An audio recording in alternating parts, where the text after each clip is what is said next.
नमस्कार, आप देख रहे हैं हर खबर। मैं हूं आपके साथ जागृति। रुक कर लेते हैं बड़ी खबरों का। गुरुग्राम में सोहना में दमदमा झील पर 2 दिवसीय एरो स्पोर्ट्स कार्यक्रम का आयोजन किया गया। इस मौके पर सीएम मनोहर लाल ने भी एरो स्पोर्ट्स कार्यक्रम में शिरकत की। तो वही आपको बता दें कि इस दौरान सीएम ने सोहना के विधायक संजय सिंह के साथ हॉट एयर बलून में भी बैठे। बता दें कि यह एडवेंचर पर्यटन केंद्र लगभग 19 एकड़ भूमि पर विकसित होगा और जिसे विकसित करने के लिए हरियाणा पर्यटन विभाग ने एरो क्लब ऑफ इंडिया के साथ समन्वय स्थापित किया है।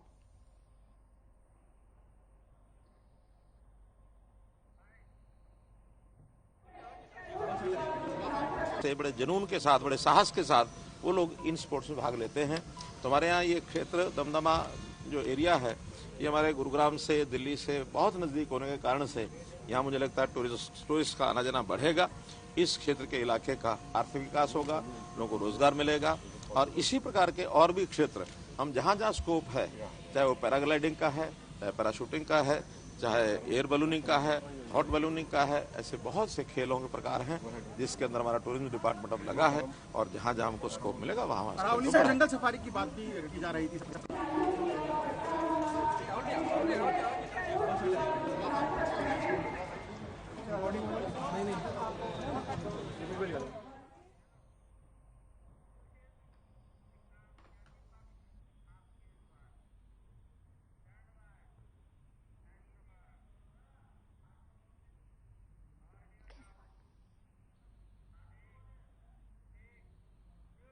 अगली खबर कुरुक्षेत्र से है, जहां कुरुक्षेत्र की अनाज मंडी में विपक्ष पूर्व सीएम भूपेंद्र सिंह हुड्डा ने नेतृत्व में विपक्ष आपके समक्ष कार्यक्रम का आयोजन किया जाएगा। इस कार्यक्रम में नेता प्रतिपक्ष भूपेंद्र सिंह हुड्डा नगर की जनता सहित विभिन्न व्यापारिक, कर्मचारी, श्रमिक, सामाजिक संगठनों के प्रतिनिधियों से रूबरू होंगे और समस्या जानेंगे और इन समस्याओं को विधानसभा सत्र में उठाया जाएगा।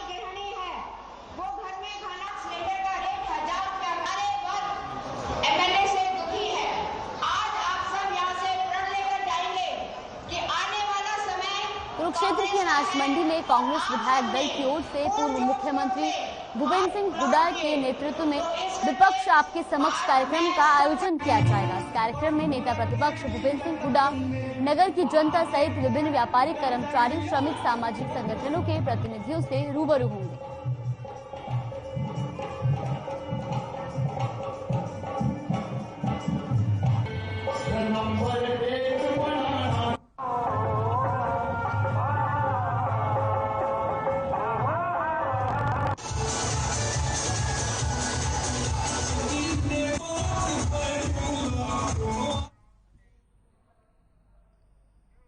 पूर्व सीएम भूपेंद्र सिंह हुड्डा कुरुक्षेत्र पहुंचे, जहां उन्हें पिपली के विश्राम गृह में कई संगठनों के प्रतिनिधियों से उनकी समस्याएं सुनी।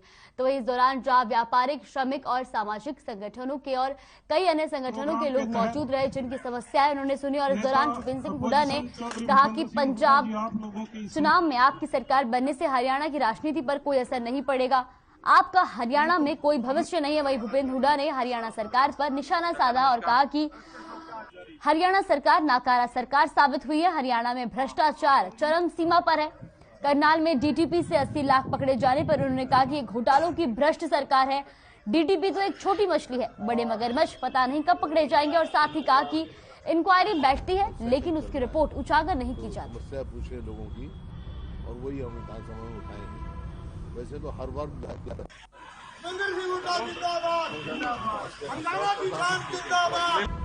वैसे तो हर वर्ग जो है इस सरकार से विमुख है।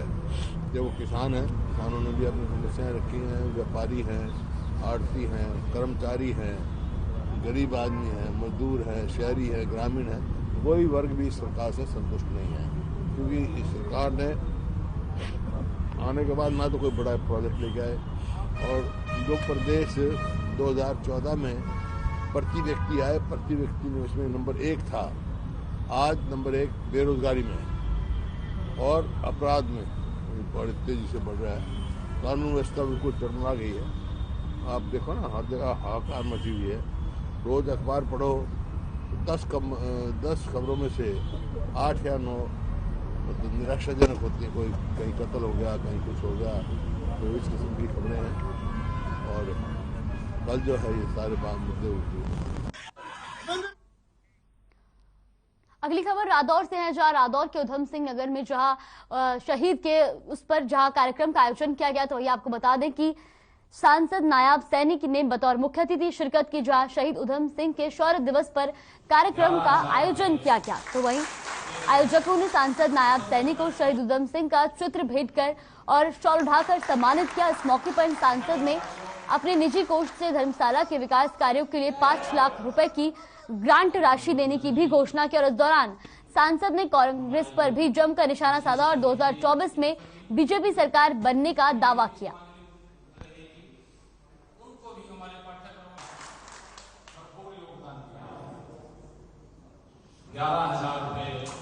2024 के अंदर का तो संकेत जनता ने अभी दे दिया है। इतना 4 स्टेट्स के अंदर जो भारतीय जनता पार्टी की डबल इंजन की सरकार और दूसरी बार बनी है, तो ये सीधा सीधा संकेत देश की जनता ने एक अपना मिनी ये चुनाव था देश का, और उस मिनी चुनाव के अंदर ये संकेत दे दिया है कि 2024 के अंदर फिर नरेंद्र मोदी जी भारी बहुमत से इस देश की बागडोर को संभालेंगे और जो विकास की गति उन्होंने चलाई है, उस विकास की गति को और तेज करने का काम आदरणीय नरेंद्र मोदी करेंगे।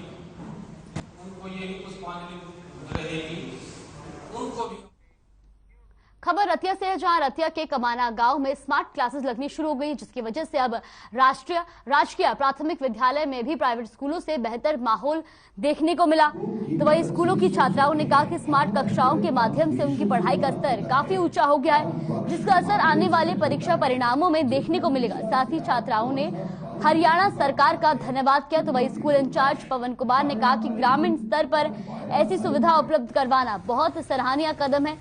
विद्यार्थी स्मार्ट कक्षाओं के माध्यम से अपना सिलेबस पूरा करके काफी खुश नजर आ रहे हैं।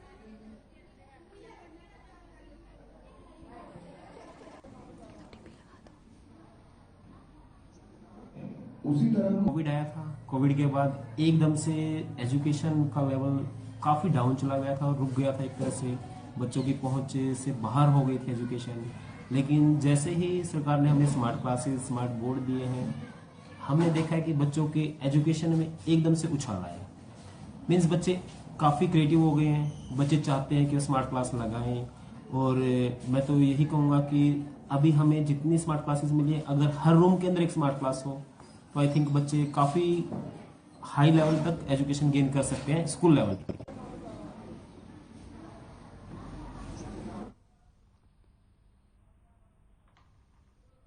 पांच राज्यों में आए चुनाव परिणामों को लेकर जनता जननायक पार्टी के अध्यक्ष अजय चौटाला ने प्रतिक्रिया दी। उनका कहना है कि अब ना तो कोई राजाओं का राज रहा और ना ही किसी का गढ़ रहा। साथ ही उन्होंने कहा कि प्रजातंत्र में जनशक्ति ही सबसे बड़ी शक्ति होती है। उनका साफ कहना है कि अब राजनीति में वही लोग रहेंगे जो लोगों के बीच में रहकर जनता की सेवा कर रहे हैं।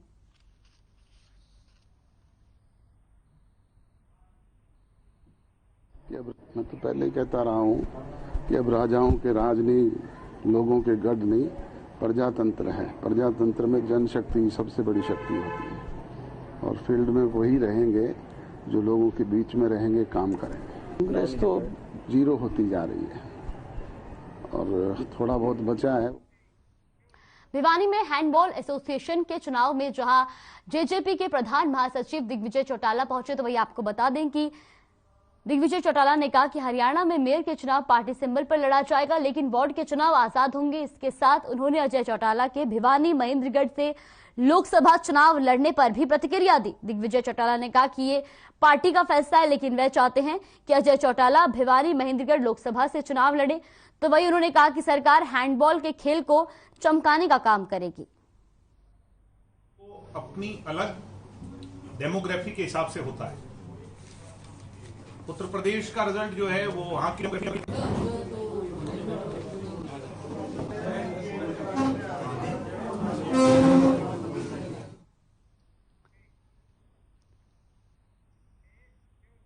कुरुक्षेत्र शाहबाद हल्का विधायक रामकरण काला ने जहां 6 कमरों के भवन निर्माण का शुभारंभ किया। दौरान उन्होंने कहा कि राजकीय स्कूलों में प्राइवेट स्कूलों की तर्ज पर सभी आधुनिक सुविधाएं उपलब्ध करवाना राज्य सरकार का मुख्य लक्ष्य है। साथ ही कहा कि सरकार की ओर से लगातार करोड़ों रुपए का बजट स्कूलों में सुविधा उपलब्ध करवाने के लिए जारी किया जा रहा है और स्कूलों के विकास को यहां करोड़ रुपए का जो है सुविधाएं उपलब्ध करवानी जा रही है और वही ये कारवां निरंतर चलता रहेगा। सरकार ने इन प्रयासों से अब छात्रों को सरकारी स्कूल में भी आधुनिकतम सुविधाएं उपलब्ध हो रही हैं।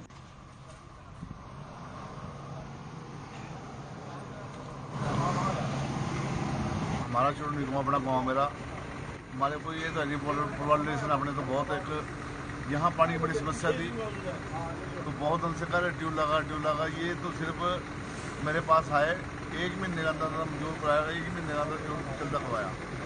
और भी पानी गाँव में बैठ गया था 15 दिन में ट्यूब वहाँ के लिए बड़ी चलता करवाया है। मैं बैठे मिल के वहाँ ट्यूब लग रहा धमतोड़ी में मैंने नवा ट्यूब लगाया, पकाने में नवा ट्यूब लगाया, मतलब कम से कम भी 35 ट्यूब मैंने अपने हल्के में ऐसे लगवा दी। पानी की दिक्कत ध्यान।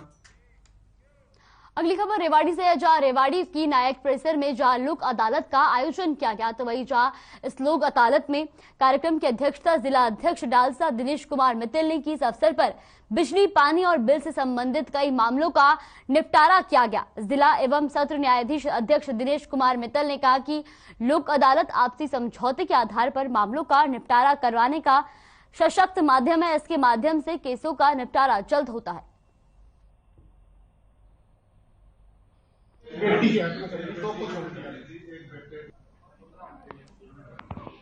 सारे देश में नेशनल लोक अदालत का गठन किया गया है।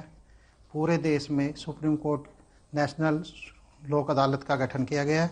इसमें हर जिले में, हर तहसील में, सब जगह नेशनल लोक अदालत लगाई गई है। हमारे रेवाड़ी में भी सारे जजेज जो है बैठे हुए हैं और नेशनल लोक अदालत लग रहे हैं। बहुत से लोग आए हैं नेशनल लोक अदालत में, काफ़ी केसों का समझौता हुआ है। MACT motor accident claim tribunal में हमने तकरीबन 50 केस में राजीनामा कराया है और तकरीबन 4 करोड़ रुपए का मुआवजा जिनकी डेथ हो गई है मोटर एक्सीडेंट में या जिनकी चोट लगी है उनके जो वारिसों को दिलवाया गया है। और जो है 1-2 हज़ार के तकरीबन हमने कैंसिलेशन जो बिजली बोर्ड की है या जो पुराने पुलिस में फाइलें पड़ी थी उनको वो ख़त्म किया गया है। और तकरीबन 50 केसेज नेशनल नेगोशिएबल इंस्ट्रूमेंट के चेक केसेज उसका बांग्लादेश के उच्चायुक्त का एक प्रतिनिधि मंडल सोनीपत पहुंचा, जहां उन्होंने सोनीपत के स्मारकों का भ्रमण किया। तो वही आपको बता दें कि ऐतिहासिक स्थानों का भ्रमण करते हुए जो इस दौरान SDM शशि वसुंधरा और सोसाइटी के सदस्य सचिव राजेश खत्री ने प्रतिनिधिमंडल को ऐतिहासिक स्थानों का भ्रमण कराया और दरगाह शरीफ मामा भांजा पर श्रद्धा पूर्वक चद्दर चढ़ाई, जिसके बाद उन्होंने ख्वाजा खिज्र मकबरा के प्राचीन इतिहास को जाना और फिर स्वर्ण प्रस्थ संग्रहालय भी विजिट किया। इस दौरान प्रतिनिधिमंडल में शामिल महिलाएं काफी खुश नजर आई और उन्होंने कहा कि संग्रहालय वास्तव में ही काफी प्रभावशाली है और वह अपने देश जाकर वहां इस ऐतिहासिक नगर और संग्रहालय से संबंधित जानकारी लोगों से साझा करेंगे। तो वह इस मौके पर SDM शशि वसुंधरा ने बताया कि संग्रहालय में खास तरह से 13 गैलरी मौजूद है, जिनमें से अब तक 6 गैलरी का कार्य पूर्ण हो चुका है और 7 अन्य गैलरी का कार्य प्रगति पर है।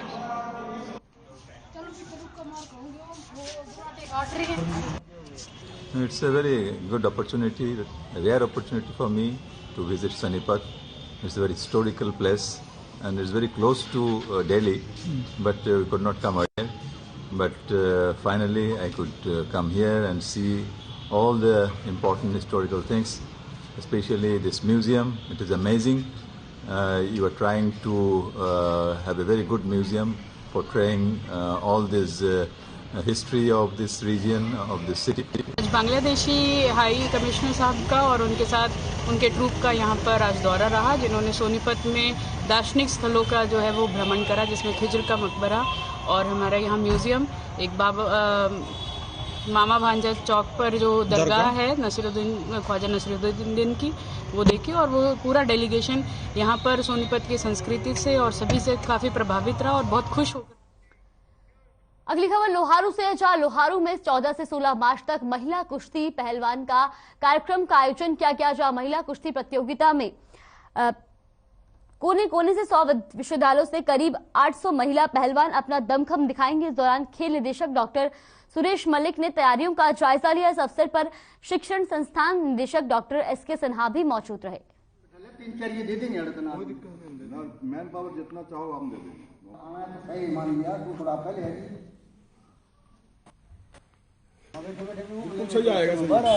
ये दूसरा जो आयोजन था, मैंने वीआरसीएम एजुकेशन सोसाइटी के director doctor S K. Sinha ji से बात की तो इन्होंने भी कहा, सहर्ष इसको माना कि हम ये एक इलाका जो है हम जानते हैं टोटली इस प्रकार का इलाका है जो राजस्थान की बेल्ट से जुड़ा हुआ है और इस प्रकार के खेल जो है यहाँ बहुत कम पब्लिक को या बच्चों को देखने को मिलते हैं। तो इस प्रकार इसलिए ये जो लड़कियों की ऑल इंडिया इंटरयूनिवर्सिटी रेसलिंग चैंपियनशिप है, जैसा कि बताया कि 14 तारीख से 16 तारीख तक इसका आयोजन वीआरसीएम शिक्षण संस्थान में यहाँ किया जा रहा है और इनके रहने सहने की व्यवस्था, खाने पीने की व्यवस्था यहाँ कर दी।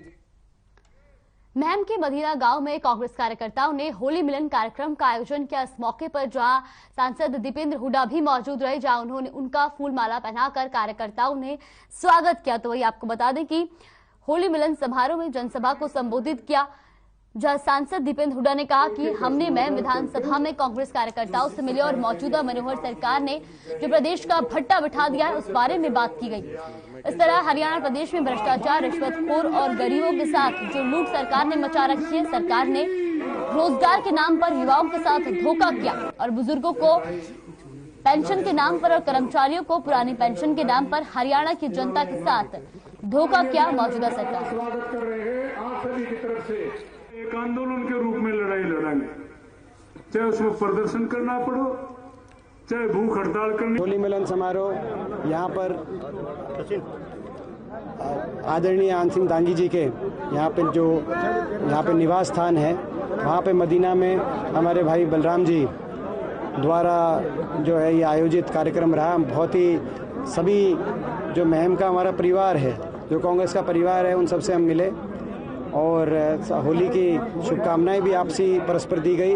और आने वाले समय में ये जो सरकार जिसने हरियाणा का भट्टा बिठा दिया, खट्टर सरकार, इस सरकार को जगाने के लिए, हरियाणा के हर वर्ग की लड़ाई लड़ने के लिए और हरियाणा में बदलाव लाने के लिए आने वाले समय की जो है में जो संघर्ष जो किया जाएगा उसकी आज हम वक्त तो चला एक छोटे से ब्रेक का। ब्रेक के बाद जल्द हाजिर होंगे खबरों के साथ।